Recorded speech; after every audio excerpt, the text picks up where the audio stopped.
भारत की सियासत में यही है योगी इफेक्ट। राज ठाकरे भी बने मुरीद और करने लगे यूपी से प्यार। कभी उत्तर भारतीयों से नफरत कर अपना सिक्का जमाने की कोशिश की थी। नमस्कार, आजाद सिपाही के खबर विशेष में आपका स्वागत है। मैं हूं राहुल सिंह। मुंबई और महाराष्ट्र के दूसरे हिस्सों में रहने वाले उत्तर भारतीयों, खासकर हिंदी भाषियों के लिए जिस एक शख्स ने कभी नफरती अभियान चलाया था, उसका नाम है राज ठाकरे।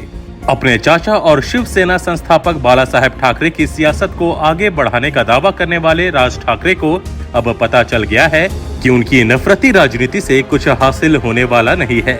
इसलिए आजकल उन्हें यूपी का योगी मॉडल खूब पसंद आने लगा है। लाउड स्पीकर विवाद के बाद तो राज ठाकरे ने अपनी राजनीतिक अभियान का आरंभ भी यूपी की मिट्टी से तिलक लगाकर किया है। यह भारतीय राजनीति का योगी इफेक्ट है।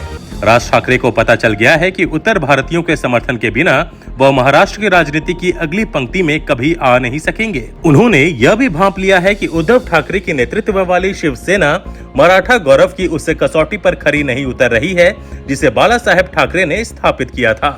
सत्ता के लिए कांग्रेस और शरद पवार के हाथ मिलाने के कारण उद्धव ठाकरे अपने पिता की महान विरासत को खोते नजर आ रहे हैं और राज ठाकरे ने यही मौका ताड़ा है। उन्होंने महाराष्ट्र नवनिर्माण सेना की बदौलत महाराष्ट्र की उस पुरानी सियासत रंगत को दोबारा स्थापित करने का संकल्प लिया है और साथ ही उस संकल्प तक पहुंचने के लिए उत्तर भारतीयों, खासकर यूपी बिहार के लोगों की मदद लेने की बात कही है। राजनीति का यह योगी इफेक्ट बुलडोजर और लाउड स्पीकर से होकर हिंदी भाषियों के दिलो दिमाग में घर करने लगा है। राज ठाकरे की इस नई राजनीति के विभिन्न पहलुओं को रेखांकित करती आजाद सिपाही के विशेष संवाददाता राकेश सिंह की खास रिपोर्ट। महाराष्ट्र, खासकर मुंबई में कभी उत्तर भारतीयों के साथ नफरत की राजनीति करके महाराष्ट्र में अपनी सत्ता की जड़ों को जमाने वाले राज ठाकरे को उत्तर प्रदेश अब प्यारा लगने लगा है। राज ठाकरे की राजनीति की लाइन लेंथ के लिहाज से उन्हें अब न सिर्फ उत्तर प्रदेश के मुख्यमंत्री योगी आदित्यनाथ का शासन बेहतर लगने लगा है, बल्कि योगी राज की तुलना वह पूरे महाराष्ट्र में कर रहे हैं। और तो और अगले कुछ दिनों में महाराष्ट्र में होने वाले अलग अलग चुनाव में अपनी जड़ों को मजबूत करने के लिए अब महाराष्ट्र के नेता उत्तर प्रदेश की मिट्टी से अपने प्रदेश की राजनीति में खाद पानी देने की तैयारी कर रहे हैं। इस कड़ी में महाराष्ट्र सरकार के कैबिनेट मंत्री और मुख्यमंत्री उद्धव ठाकरे के बेटे आदित्य ठाकरे अयोध्या पहुंच रहे हैं, जबकि उनके कुछ दिनों बाद राज ठाकरे अयोध्या की मिट्टी से तिलक कर महाराष्ट्र में चुनावी बिगुल बजाने की रणनीति बना चुके हैं। यूपी की सियासी जमीन से मिल रहा खाद पानी। महाराष्ट्र में होने वाले नगर निगम चुनाव और उसके बाद लोकसभा और विधानसभा के चुनावों में राजनीतिक जमीन को उर्वरा करने के लिए खाद पानी उत्तर प्रदेश की जमीन से तैयार किया जा रहा है। इसके लिए महाराष्ट्र के मुख्यमंत्री उद्धव ठाकरे के बेटे और सरकार में कैबिनेट मंत्री आदित्य ठाकरे रामलला के दर्शन करने के लिए मई में अयोध्या पहुंच रहे हैं। यह सच है कि शिवसेना के नेता आज नहीं लंबे अरसे से अयोध्या में रामलला के दर्शन करते आते रहे हैं। आदित्य ठाकरे के अयोध्या आने और रामलला के दर्शन करने को बिल्कुल राजनीतिक नजरिए से देखा नहीं जाना चाहिए, लेकिन इस मामले पर महाराष्ट्र नवनिर्माण सेना के नेता राज ठाकरे जरूर राजनीति कर रहे हैं। दुनिया ने बाला साहेब ठाकरे से लेकर उद्धव ठाकरे और राज ठाकरे तक को अयोध्या में आकर रामलला के दर्शन करके माथा टेकते हुए देखा है। महाराष्ट्र में कट्टर हिंदुत्व की पार्टी शिवसेना आज नहीं बल्कि हमेशा से अयोध्या का आशीर्वाद लेकर राजनीति करती आई है। अब जब महाराष्ट्र में चुनाव होने हैं और राजनीतिक हालात बदले हुए हैं, तो मौके की तलाश में राज ठाकरे अब अयोध्या से महाराष्ट्र की जमीन को राजनीतिक रूप से उर्वरा करने की तैयारी कर रहे हैं। जिस तरीके से महाराष्ट्र में राज ठाकरे ने मस्जिदों में लाउड स्पीकर को उतारने के लिए एक अलग तरीके का अभियान छेड़ा है और उसी दौरान अयोध्या में रामलला के दर्शन करने की योजना बनाई है, वह राजनीति ही है। ऐसे में यह कहना कि अयोध्या में रामलला के दर्शन कर वापस जाना महाराष्ट्र के बड़े नेताओं का मकसद होना, ऐसा बिल्कुल नहीं लगता है। शिवसेना की मजबूरी का फायदा उठाने की कोशिश। कट्टर हिंदुत्व वाली पार्टी शिवसेना का उत्थान महाराष्ट्र में उत्तर भारतीयों को निशाने पर लेने के साथ शुरू हुआ था। शिवसेना प्रमुख बाला साहेब ठाकरे से अलग होकर जब महाराष्ट्र नवनिर्माण सेना का गठन कर राज ठाकरे ने अपनी राजनीतिक शुरुआत की, तो उनके लिए भी प्रमुख राजनीतिक एजेंडे में उत्तर भारतीय ही निशाने पर रहे। कट्टर हिंदुत्व और उत्तर भारतीयों को निशाने पर रखकर ही शिवसेना और महाराष्ट्र नवनिर्माण सेना ने अपनी जड़ों को मजबूत किया था। इस वक्त शिवसेना सरकार में है और जिस तरीके की कट्टर हिंदुत्व की उसकी राजनीतिक छवि है, वह इससे थोड़ा सा दूर है।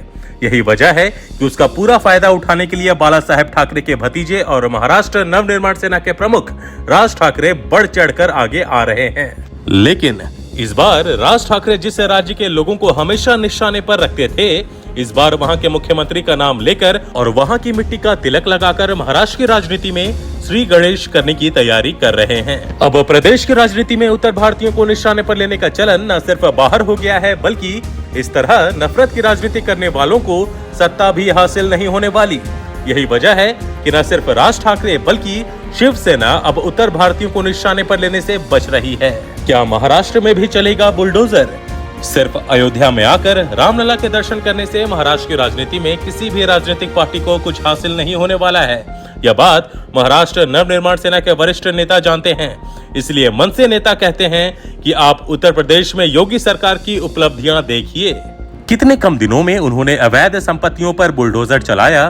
कानून का पालन न करने वाले धार्मिक स्थलों से जिस तरीके से लाउडस्पीकर और माइक उतर रहे हैं, वह अपने आप में नाजिर है।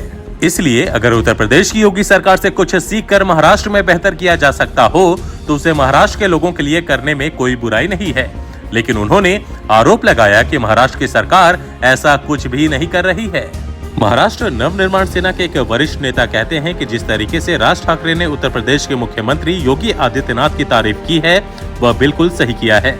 वे कहते हैं कि योगी आदित्यनाथ ने उत्तर प्रदेश में जिस तरीके से मंदिर और खासकर मस्जिदों से माइक उतरवाए हैं, वह कानूनन सही किया है। उनका कहना है कि राज ठाकरे भी योगी आदित्यनाथ की तर्ज पर महाराष्ट्र में कानून का पालन कराने की बात कर रहे हैं। उनका कहना है कि अगर कोई सरकार अच्छा काम कर रही है तो उसकी तारीफ करने में कोई बुराई नहीं होनी चाहिए। और फिर योगी आदित्यनाथ तो कानून व्यवस्था को लेकर भी बहुत बेहतर काम कर रहे हैं।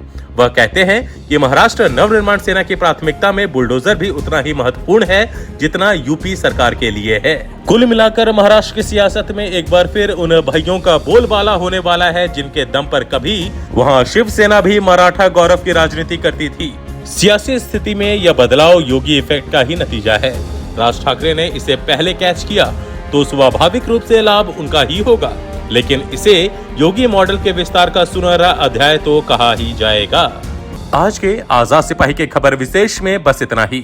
देश विदेश की और भी अधिक जानकारी के लिए आप पढ़ते रहिए अपना लोकप्रिय दैनिक अखबार आजाद सिपाही।